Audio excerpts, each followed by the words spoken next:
दोस्तों, कैसे हैं आप लोग। तो आज हम बात करने वाले हैं साल 2022 में आई एक supernatural horror film red bride के बारे में। तो सर, इस फिल्म की कहानी काफी अच्छी है जो कि आपको बेहद पसंद आएगी। तो आप इस वीडियो को अंत तक जरूर देखिएगा। फिल्म की स्टार्टिंग में हमें एक बूढ़ा आदमी दिखाया जाता है जो कि एक घर में अकेला रहता था। जब वह सो रहा होता है तो अचानक उसे आर्थिक से कुछ आवाज आती है, और जब वो आर्कटिक में जाता है तो उसे वहां पर एक शैडो नजर आती है। ये देखिए, वो काफी डर जाता है और उस शैडो पे वो एक पर्दा फेंकता है, जिससे उसे पता चलता है कि वहां पे कोई भी नहीं है। तभी वो अपने सामने उस पर्दे को उठाता हुआ देखता है, मानो कि उसके अंदर कोई मौजूद हो। और जब वो पर्दा हटता है तो वो एक आत्मा होती है जो कि उस पर हमला करके उसे मार डालती है। फिर हमें कुछ दिनों बाद ही कहानी दिखाई जाती है, जहां उस बूढ़े आदमी की बेटी एलिसा ने अपने पति रिचर्ड के साथ वहां पर रहने आई थी। वो दोनों घर में दाखिल होते हैं और एलिसन को वहां पे अपने घर की पुरानी यादें आती हैं कि कैसे बचपन में वहां पे रहा करती थी। रिचर्ड ब्रैंसन का एक बेटा भी होता है जो कि अभी बहुत छोटा था। रिचर्ड एलिसन से कहता है कि अगर वो यहाँ पे अनकंफर्टेबल फील कर रही है तो उन्हें यहाँ से चलना चाहिए। लेकिन आलिशान उससे कहती है कि उसका बचपन इसी घर में बीता है और यह हर बहुत ही प्यारा है, जो कि उसके पिता की आखिरी निशानी है। रात को जब वो दोनों सो रहे होते हैं तो अचानक एडिशन को एक सपना आता है और उसी लिए पैरालिसिस हो जाती है, जिससे रिचर्ड उसे संभालता है। मेरी सर अपने बचपन की बात याद करती है कि जब वो इस कमरे में सोया करती थी तो अक्सर वो यहाँ पे डरा करती थी, और उसके पिता उसके पास आकर उसे समझाते थे कि जो देख रही है वो सिर्फ एक वहम है। लेकिन जब उसके पिता चले जाते थे तो फिर से उसे वो सपने आया करते थे जहां वो एक लेडी को अपने रूम में देखती थी और उसे देख के डर जाती थी। अगली सुबह रिचर्ड अपनी जॉब पे जाने के लिए तैयार हो रहा होता है, और जब ये टीवी पे न्यूज़ आती है जहां एक पैरानॉर्मल इन्वेस्टिगेटर मिस्टर रोहन के बारे में बताया जा रहा था।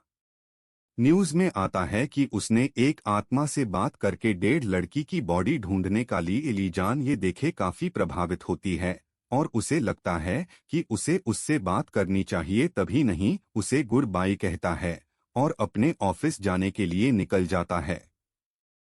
एलिसन जब घर में साफ सफाई कर रही होती है तो उसे वहां पे एक पुरानी फोटो मिलती है जिसके अंदर मैरी नाम की एक ब्राइड और उसका पति मौजूद था। ये देखकर उस तस्वीर को रख देती है और अपने घर की सजावट करने लगती हैं। तभी उसे अपने वॉशरूम से कुछ आवाज आती है, और जब वो वहां पे जाती है तो देखती है कि टैप खुला हुआ है। वॉच मिशन में हाथ डालती है तो उसे वहां पे किसी के कटे हुए बाल मिलते हैं। जैसे देख के वो हैरान हो जाती है और सोचती है कि आखिर ये बाल यहाँ पे कैसे आए। तभी उसे अपने बच्चे के रोने की आवाज आती है, तो वो उसके रूम में जाती है जहां वह उसे शांत कराती है, और उसे फ्लोर पे उनकी बॉल नजर आती है। वो याद करती है कि उसकी माँ एक टेलर थी और उस उनकी बॉल को उसने उसके हाथ में देखा था। रात को भी चर्चा घर में आता है तो वो साथ में मिलकर डिनर करते हैं, जहां रिचर्ड उससे कहता है कि उसे एक बिजनेस ट्रिप के लिए बाहर जाना होगा। ये सुन के उससे कहती है कि वो उसे अकेला छोड़कर नहीं जा सकता, तो रिचर्ड उससे कहता है कि अगर वो नहीं गया तो कंपनी उसे बाहर निकाल देगी। फैशन नेचर से पूछती है क्या उसकी सेक्रेटरी भी उसके साथ जा रही है।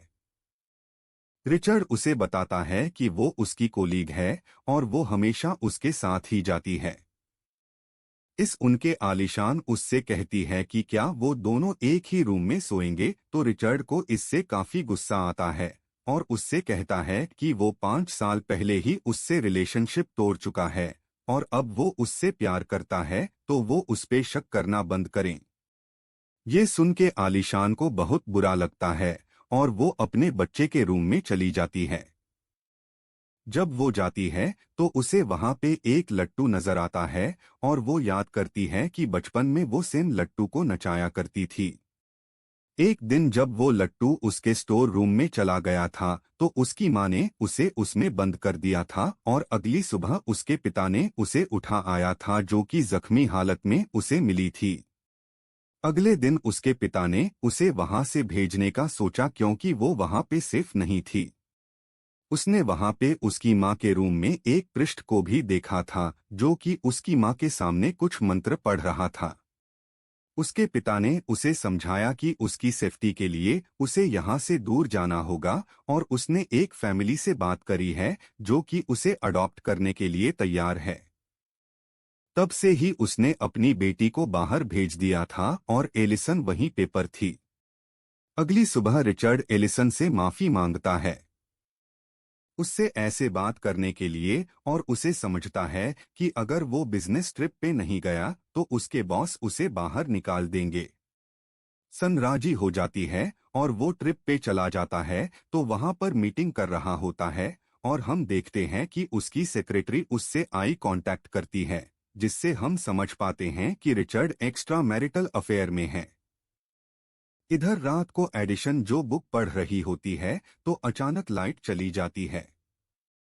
ये देख के वो लालटेन लेती है और पावर ऑन करने जाती है और शायद हमें उसे उसके पिता नजर आते हैं जिसे देख के वो डर जाती है। लाइट ऑन करती है तो देखती है कि वहां पे कोई भी नहीं है। उसके बाद वो अपने बच्चे के रूम में जाती है और देखती है कि वो बिल्कुल सही सलामत सो रहा है और फिर वो वापस अपने रूम में जाती है सोने के लिए। और दूसरा यहाँ पे मुझे ये समझ नहीं आता कि यह बाहर के लोग अपने बच्चों को अलग क्यों रखते हैं। उसके घर में मौजूद नहीं है और वहां पे सिर्फ वो और उसका बच्चा ही है तो जाहिर सी बात है हर माँ अपने बच्चे को अपने पास बुलाएगी। लेकिन रेशन ने अपने बच्चे को अकेला छोड़ रखा है। दूसरे रूम में खैर छोड़ो, कहानी की ओर बढ़ते हैं।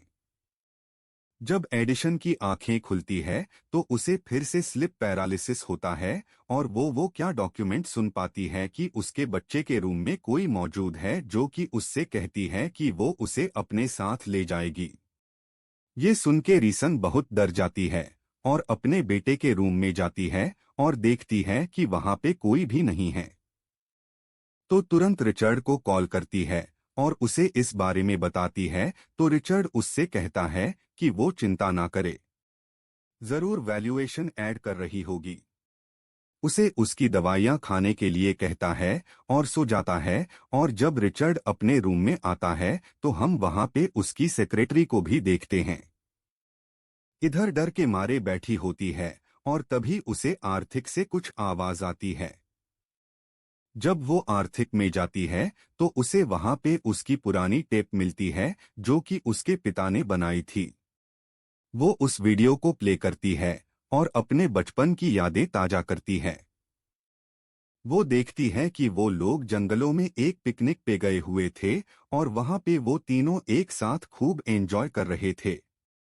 फिर वो एक ही वीडियो में अपनी माँ को देखती है जो कि पॉजीज हालत में थी और उसके पिता ने उसी पृष्ठ को बुलाया था। उसकी माँ की हालत सुधारने के लिए सोचने लगती है कि आखिर उसकी माँ के साथ ऐसा क्या हुआ था जो कि उसके पिता ने उससे छुपाया।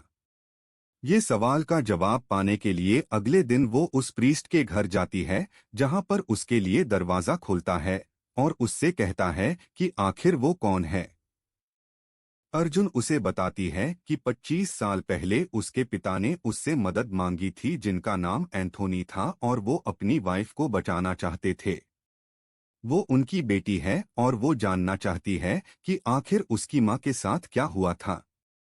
उनके फादर उससे कहते हैं कि वो इस बारे में उसे नहीं बता सकते और उसकी कोई मदद नहीं कर सकते। उससे कहती है कि उसे ऐसा लगता है कि उसके घर में कोई प्रेजेंस है और उसे उसकी मदद की बहुत ज्यादा जरूरत है। इस उनके प्रति शुरू से वहां से जाने के लिए कहता है और दरवाजा बंद कर देता है। उसे घर के बाहर आता है और उससे कहता है कि वो उसकी मदद करने के लिए तैयार हैं। उससे पूछती है कि आखिर उसकी माँ के साथ ऐसा क्या हुआ था। उसे बताता है कि उसकी माँ को किसी ने पॉजीज कर लिया था। उसके पिता उसे बहुत ही ज्यादा प्यार करते थे। कहती है कि उसके पिता ने उसे अबैंडन क्यों किया। मुझे बताता है कि उसके भले के लिए उसके पिता ने उसे किसी और के पास भेजा, क्योंकि अगर वो यहाँ पे रहती तो उसकी माँ उसे जान से मार सकती थी। एक दिन उसने अपने साथियों के साथ उसकी माँ का एक्सॉर्सिज्म परफॉर्म करने की कोशिश कर रही थी, लेकिन उसके अंदर जो डीमन था वो बहुत ही ज्यादा पावरफुल था जिसपे स्पेल्स काम नहीं कर रहे थे, और उसने चाकू निकालकर उसकी माँ का गला काट दिया, जिससे उसकी माँ की मौत हो गई और वो उसे बचा नहीं पाए। उसके बाद उसको और उसके पिता को लगा कि शायद वो डीमन वहां से चला गया है, लेकिन ऐसा बिल्कुल भी नहीं था। वो डीमन उसी घर में मौजूद था। उनके हैरान हो जाती है।